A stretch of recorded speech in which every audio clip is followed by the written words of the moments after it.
హనుమాన్ చాలీసా పఠించినప్పుడు భక్తితో మనస్సు శుద్ధి చెందుతుంది, భయాలు తొలగిపోతాయి, జీవన మార్గం ప్రకాశిస్తుంది. ప్రతి అక్షరంలో శక్తి, ప్రతి పదంలో దివ్యత, ప్రతి చరణంలో కరుణ నిండి ఉంటుంది. హనుమంతుని శరణు పొందేందుకు, ఆయన దివ్యానుభూతిని ఆస్వాదించేందుకు హనుమాన్ చాలీసా ఒక దివ్య ద్వారం. और मनोरथ जो कोई लावै तासु अमित జీవన ఫల పావై. మనుషులు అనేక కోరికలతో దేవుళ్ళని ప్రార్థిస్తారు, కానీ హనుమంతుడిని సేవించేవారు మాత్రం జీవితంలో అపారమైన జీవన ఫలాలను పొందుతారు. ఆయన అనుగ్రహంతో అన్ని రకాల సుఖ సంతోషాలు, విజయాలు, అంతిమంగా మోక్షం కూడా లభిస్తాయి.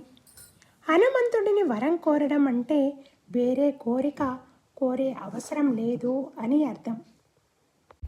చారో యుగ పరితాప తుమారా ఐ పరసిద్ధి జగతి ఉజియారా. ఓ హనుమా, మీ శక్తి, కీర్తి 4 యుగాలలో ప్రసిద్ధి చెందింది. ఈ సత్యం లోకమంతా విదితమే. మీ ఉనికి ఈ జగత్తు మొత్తానికి కాంతిలా వెలుగునిస్తుంది. మీరు ఈ ప్రపంచంలోని చీకటిని పోగొట్టి జ్ఞానం, ధైర్యం, ఆనందాన్ని ఇస్తూ సర్వత్రా వెలుగు పంచుతున్నారు. యుగాలు మారినా మీ మహిమ మాత్రం ఎప్పటికీ చెక్కు చెదరక ఈ ప్రపంచాన్ని ప్రకాశింపజేస్తూనే ఉంటుంది. సాధు సంతకే తుమురకు వారే అసురని కందన రామదులారే. ఆంజనేయుడు సాధువులకు, సత్పురుషులకు, మంచివారికి ఎప్పుడూ రక్షకుడిగా ఉంటాడు. ఆయన రాక్షసుల సమూహాన్ని నాశనం చేసి లోకానికి శాంతిని కలిగిస్తాడు.